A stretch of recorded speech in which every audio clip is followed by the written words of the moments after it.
Hi friends, welcome to RKHC. I'm back with another video. ఈరోజు ఈ వీడియోలో నేను ఎగ్జామ్ పాయింట్ ఆఫ్ వ్యూలో ఇంపార్టెంట్ అయిన టాపిక్ ఎమర్జెన్సీ మెడిసిన్స్ చాలా సింపుల్ అండ్ ఈజీగా ఎలా గుర్తుపెట్టుకోవాలో చెప్తాను చూడండి. నెక్స్ట్ వన్ వచ్చేసరికి డెక్స్ట్రోస్. డెక్స్ట్రోస్ అంటే ప్యూర్ షుగర్ లైక్ గ్లూకోజ్ అనమాట. ఇది మెయిన్గా హైపోగ్లైసిమియాలో యూస్ చేస్తాము. లైక్ బ్లడ్ షుగర్ లెవెల్స్ అనేవి సివియర్గా లో అయినప్పుడు.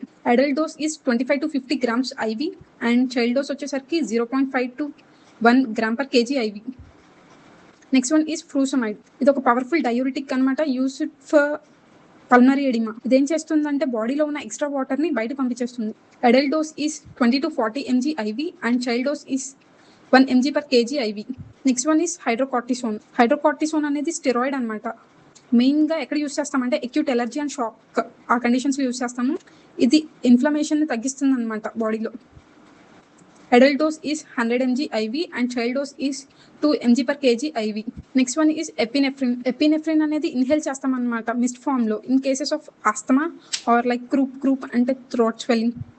దెన్ అప్పుడు ఎయిర్వేస్ అనేవి ఓపెన్ అవుతాయి అనమాట. అడల్ట్ డోస్ వచ్చేసరికి 2.5 to 5 mg. Child dose is 0.25 to 0.5 mg నెబులైజేషన్లో ఇస్తాం. లాస్ట్ వన్ వచ్చేసరికి మార్ఫిన్.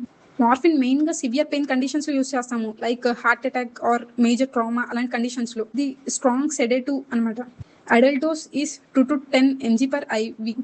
చైల్డ్ డోస్ వచ్చేసరికి 0.05 to 0.1 mg per kg IV ఇస్తాం. ఒక పాయింట్ గుర్తుపెట్టుకోండి, మెయిన్గా చిల్డ్రన్కి వచ్చేసరికి డోస్ అనేది వెయిట్ బట్టి క్యాలిక్యులేట్ చేస్తాము, వెరాజ్ అడల్ట్స్కి వచ్చేసరికి స్టాండర్డ్ డోస్ అనేది ఉంటుంది అనమాట. Thank you friends. Please do like, share and subscribe to our channel. Bye.